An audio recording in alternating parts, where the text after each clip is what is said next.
Picture this, a quiet cul-de-sac in Willow Creek, Ohio, where the lawns are neat, the barbecues hum on weekends, and everybody knows your dog's name before they know yours. That's my world, or at least it was, until my backyard me slice of hard-earned peace became the stage for a showdown with my neighbor, Carl, a guy who thought boundaries were just suggestions.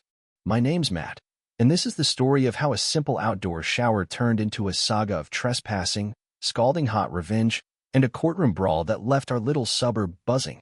I'm an IT guy, the kind who spends long days untangling code and longer evenings untangling my thoughts in my backyard.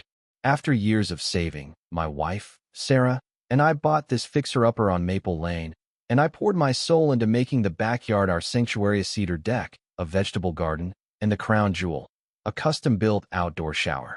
It wasn't just a faucet stuck to the fence. It was my escape, a place to rinse off the day's stress under the stars, the water cool and crisp, the world quiet except for the crickets. That shower was my pride, my reward for every late night at the office, every weekend spent knee-deep in dirt. Enter Carl, the guy 3 houses down, who moved in a year ago and decided he was the unofficial mayor of Willow Creek. Carl's the type who borrows your lawnmower and returns it with an empty gas tank, who parks his truck so it blocks half your driveway, who waves like he's doing you a favor. At first, I shrugged it off. Small town, big egos, you know? But then, one sticky July afternoon, I come home early from a run, sweat-soaked, ready for my shower, and there's Carl, strutting out of my backyard, towel over his shoulder, hair dripping, grinning like he just won the lottery. "Hey, Matt," he calls, "casual as you please. That shower's a game changer, man. Great pressure." I'm stunned, my sneakers rooted to the grass. "Carl, were you just in my yard?" He laughs, a big, careless guffaw. "Yeah, needed a quick rinse. Didn't think you'd mind. It's just water, right?" My jaw tightens, and I manage. "It's my property, Carl. You gotta ask." He waves me off, already halfway down the street. "Relax, buddy, it's all good." But it wasn't good. That shower wasn't just water, it was mine, built with my hands, my time, my dreams. And Carl just waltzed in like he owned the place. For days, I stewed, replaying his smirk, his "it's just water." Sarah said to let it go, but I couldn't. I'd worked too hard for this house, this yard, to let some guy treat it like a public pool. So, I tried talking to him. Knocked on his door, kept it civil. "Carl, look, that shower's private. Please don't use it." He leaned against the doorframe, smirking. "Come on, Matt. It's a shower, not Fort Knox. What's the harm?" I swallowed my anger. "It's about respect. Stay out of my yard." He shrugged, muttered something vague, and I knew he wasn't listening. Sure enough, a week later, I'm checking the security camera I'd just installed. Yeah, Carl made me that guy, and there he is, bold as brass, sauntering into my yard, firing up the shower like it's his spa. That's when I got creative. I'm no saint, but I'm not a pushover either. I headed to the basement, found the plumbing valves, and turned off the cold water to the shower. The hot water was still on, regulated so it wouldn't burn, but warm enough to make you rethink your life choices. I figured a steamy surprise might teach Carl what words couldn't. 2 days later, the camera catches the show. Carl sneaks in, towel in hand, turns on the shower, and bam. He yelps like a startled dog, flailing as the hot water hits him.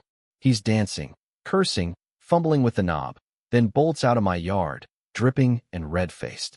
I'm not proud of laughing, but I did hard. That evening, my phone pings. "It's Carl. Not cool, man. What's with the water?" I type back, "Stay off my property, and you won't find out." I thought that was the end of it. I was wrong. Carl didn't just get mad, it got vicious. Suddenly, I'm the bad guy in Willow Creek.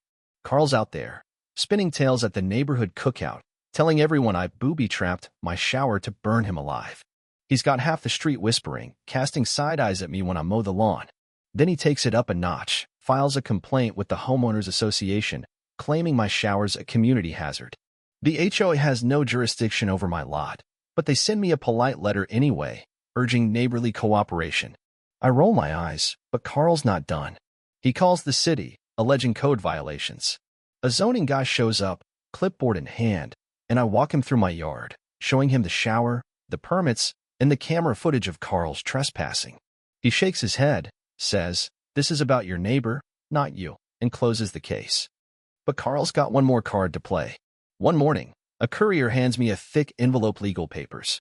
Carl's suing me for negligence, intentional harm, even emotional distress, demanding medical bills, an apology, and get this access to my shower. I'm floored. This guy trespasses, ignores warnings, and now he's dragging me to court?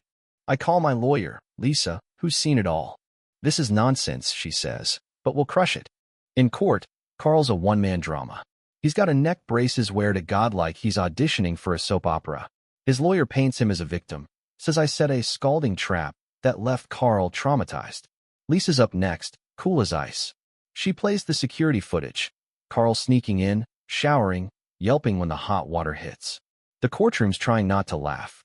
This, Lisa says, is a man who trespassed, ignored signs, ignored warnings, and got what he asked for. She shows the water heater logs safe temperatures, no burns possible. Then she brings out neighbors who testify about Carl's antics, borrowing tools he never returns, parking in their driveways, even crashing their barbecues uninvited. The judge's face says it all. When I take the stand, I keep it simple. This is my home, my sanctuary. I asked Carl to stop. He didn't. I protected what's mine. Lisa's closing is a knockout. Carl's not a victim's a boundary stomper who thought he could bully his way through. This lawsuit's a tantrum, not justice. The judge agrees, dismisses the case, and here's the kicker: orders Carl to pay my legal fees and damages for frivolous litigation. As the gavel drops, I see Carl's face collapse, his neck brace suddenly looking ridiculous. You'd think that'd be the end, but Carl's not the quitting type. Back in Willow Creek, he's sulking, plotting. My mailbox gets knocked over, my garden's edged with dead grass, petty stuff, but it's Carl. I catch him on camera one night, pouring weed killer along my fence. That's it. I file a police report, show the footage, and the cops visit Carl. Word spreads, and Carl's stories don't hold water anymore. By spring, there's a for sale sign in his yard. He's gone, and the street feels lighter, like we all exhaled. Sitting in my backyard now, shower running cool again, I think about what this whole mess taught me. But here's the thing: part of me wonders if I could have handled it differently, maybe talked Carl down before it went this far. Or maybe some people only learn the hard way. What do you think? Ever had a neighbor like Carl, or a fight that went too far? Drop a comment, share your story. I am reading everyone. If this hit home, give it a like, share it with your crew, and subscribe for more real-life tales from the trenches of suburbia. Until next time, keep your fences high and your water cool.